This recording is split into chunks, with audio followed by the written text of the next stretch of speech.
The Resident Evil 4 remake has been a very hot topic. Plenty of people are really excited for it, while others have been pretty upset they've made changes and altered the original vision of the game.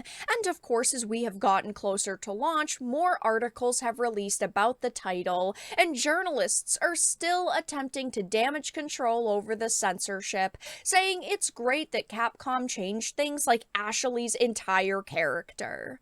I have a few different things to show off, but before we get into the topic, if you enjoy the content that I create, please make sure to subscribe to the channel and hit the notification bell.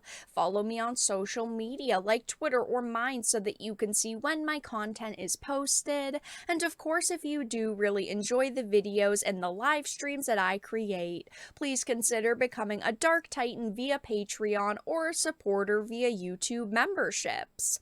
Now, in this quest to defend the censorship in this game, it has primarily been The Gamer and Kotaku releasing articles, and the newest one that I wanted to show off is from Kotaku.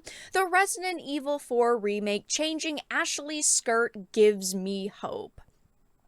I'm anxiously awaiting Capcom's, so far, highly praised Resident Evil 4 remake, but not because I'm preoccupied by updated fighting mechanics or graphical fidelity or any monsters, really.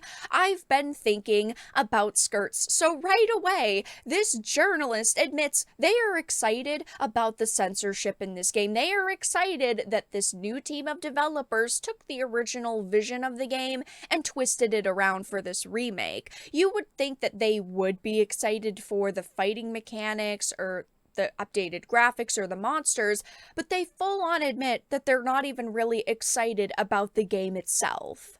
Skirts caused one of the remake's earliest controversies. Ashley Graham, the blonde damsel in distress who accompanies blonde man of action Leon Kennedy throughout most of Resident Evil 4, wears a green tartan miniskirt. In the remake, she seems to be wearing a similar looking skirt with gray tights instead, thereby eliminating the original's upskirting opportunities for good.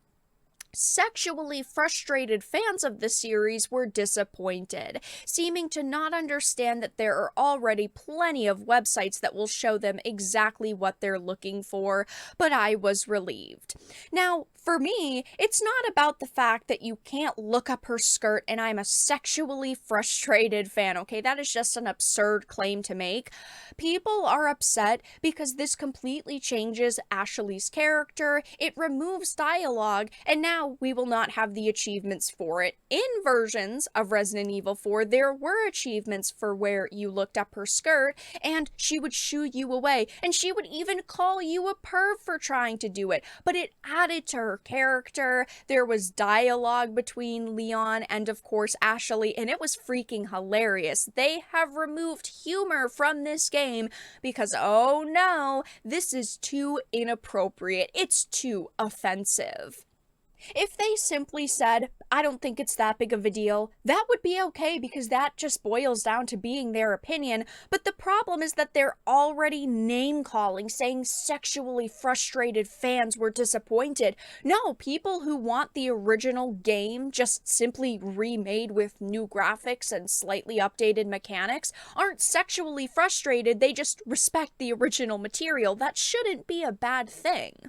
Now, while I am not happy about the censorship, and I definitely do not support articles like this, I am still very excited about this title. For all of you who are new to this channel, I am a game streamer and I will be starting my playthrough on Friday, and just because I criticize something doesn't mean I'm not going to give it a chance, and I'm definitely not telling you to boycott it if you're excited for it, but just know there are changes and things you might not be happy to see if you remember the original game and you like it. I personally am going to give it a chance because it does look like a genuinely fun game. The mechanics, the graphics, the music even sounds really nostalgic, but I do still need to call out things when I see them like this.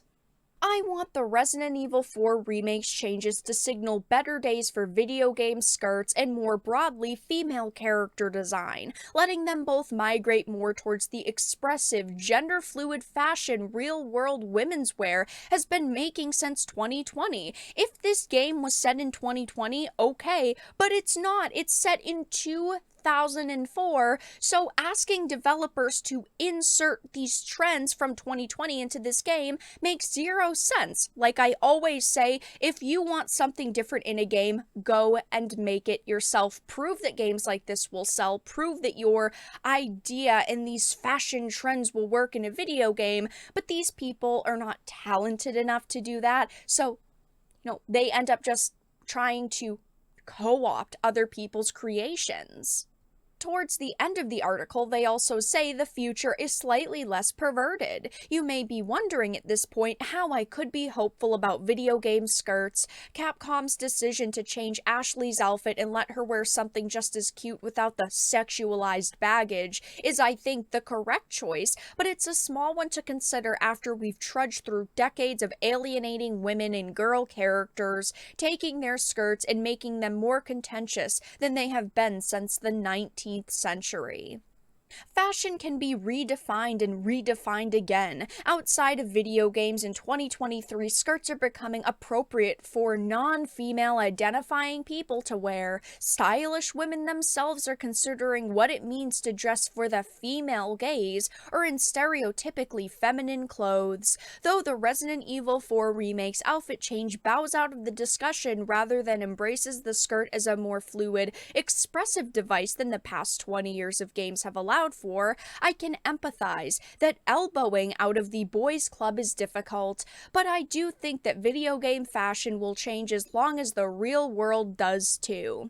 It's been a long time since video games were marketed just to men. Now we're all looking respectfully. Yeah, I mean, video games have not been just marketed towards men, and as a female, I have never felt like, oh, that is a game that I've seen that I can't play because I'm a woman, or wow, that really offended me because this is clearly only for men. I have never felt that way, and it's kind of ridiculous that these journalists try to say that that is the case.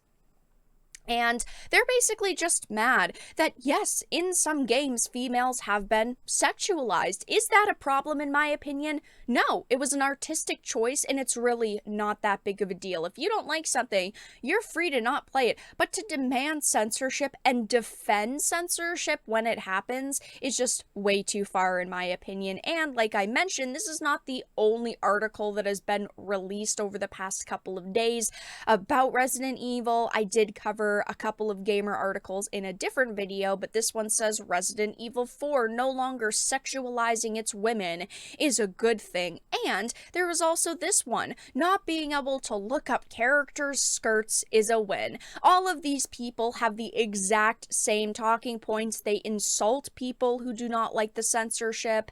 They call us, sexually frustrated incels a lot of the time.